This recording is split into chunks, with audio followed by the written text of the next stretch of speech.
जादूचं पातेलं. एका गावात शेतकरी राहत होता. ते बी खूप गरीब होता आणि ते सावकारच्या शेतात काम करायचा.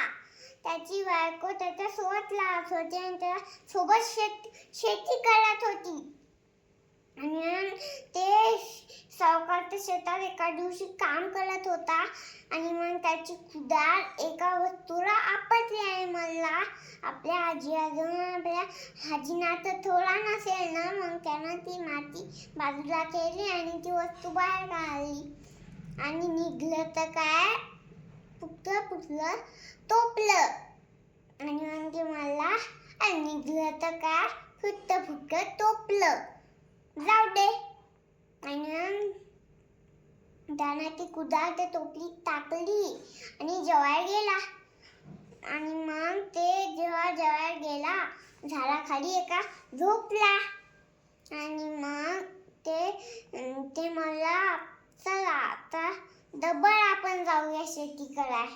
मग डबल ते शेती करायला गेला. जसा ते टोपल्यावर येणारच होता आणि मग त्या टोपल्यात तर एकच कुडाळ टाकली होती. अनेक कुडाळ झाले खूप. मग त्यानं ती शेती करून घरी गेला आणि त्याच्या बायको सांगितलं की हे जादूचं पातेलं आहे. मग त्यानं धान्य टाकलं, त्याच्यात खूप धान्य झालं आणि ते बाजारात विकायचं. त्याच्याकडे खूप पैसे जमा झाले. त्याचा मित्र होता, त्याचा मोहन नावाचा मित्र होता एक. त्यानं पाहिलं की मोहन खूप श्रीमंत झाला. त्याच्याकडे एवढे पैसे कसे आले? आणि त्यानं ते नवं घर बांधलं आणि गाडी घेतली. मग ते मला मोहन आता नक्कीच काही गडबड असेल, मला पाहावं लागेल. मग ते असं लपून छपून पाहू लागला की ते जादूच्या पातेल्यात टाकलेल्या अनेक वस्तू होतात. मग ते बाजारात भेटायचा आणि खूप श्रीमंत झाला होता ते. मग सावकारच्या कानात ही गोष्ट आली आणि मग ते सावकार मला, अरे मोहन, तू हे म्हणताय जे खरं आहे?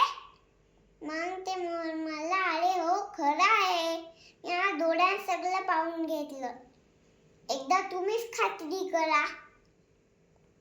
आणि मग ते गेला त्या मोहनच्या घरी आणि ते किशनच्या घरी आले. किशनले म्हणले, अरे किशन, मी तर ऐकलंय तुझ्याकडे जादूचं पातेलं आहे.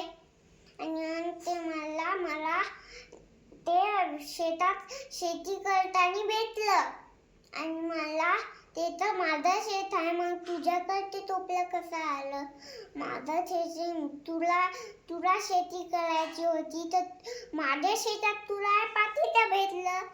ते शेत माझं आहे, दे मला ते पातेलं, मी घेऊन जातो.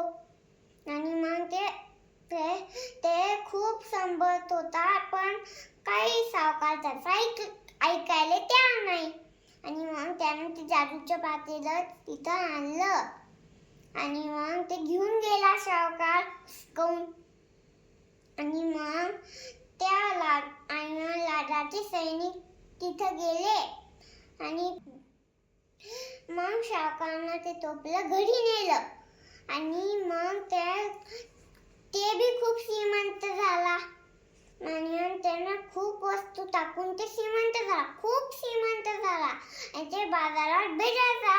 आणि मग राजाच्या कानात बी गोष्ट आली आणि लाडाचे सैनिक म्हणाले, राजा म्हणाला, तुम्ही ते टोपलं आणा इकडं माझ्याकडं. आणि मग ते गेले सैनिक आणि त्या जादूच्या पातेलं घेतलं त्याने हुसकावून. आणि मग ते म्हणले, याच्या अनेक वस्तू टाकून ते खूप वस्तू होतात. मग त्यानं आपल्याकडचे त्याचं मुकुट घेतलं आणि त्याच्यात ठेवून दिलं. तर खूप मुकुट त्याच्यात झाले, अनेक मुकुट झाले त्याच्यात. मग त्यानं खात्री केली आणि मला ते, अरे याच्या अनेक वस्तू कसे झाले? हे तर जादूचं पातेलं आहे, आपल्याला या जादूच्या पातेल्यात जाऊन पाहावं लागल. आणि ते चालूच्या पातेल्यात बसला आणि असं पाहू लागला आणि त्याला वाटलंच नाही की आपण याच्यात एक वस्तू ठेवतो तर खूप वस्तू होतात. मग त्यानं खूप वस्तू त्याच्यात ठेवल्या तर खूप वस्तू झाल्या, त्याच्यात खूप मोठ्या वस्तू झाल्या आणि मग ते बी खूप श्रीमंत झाला. मग ते राजा जसा बसणारच होता त्यानं त्या टोपल्यातून अनेक राजा आले आणि मग ते सेम टू सेमच होते. मग ते युद्ध सुरू झाला सिंहासनावर बसण्यासाठी.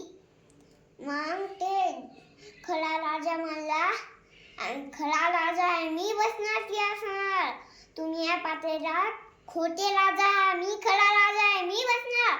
आणि मग ते सिंहासनावर आणि मग ते खरा राजा म्हणला कोणाला सिंहासनावर बसायचं असेल तर लढाई करावा लागेल, लढाई. मग खूप राजा आपल्या तलवारी युद्ध सुरू केलं होतं आणि खूप राजे मरण पावले आणि त्याच्यातला एक खरा राजा मरण पावला. आणि तर तुम्हाला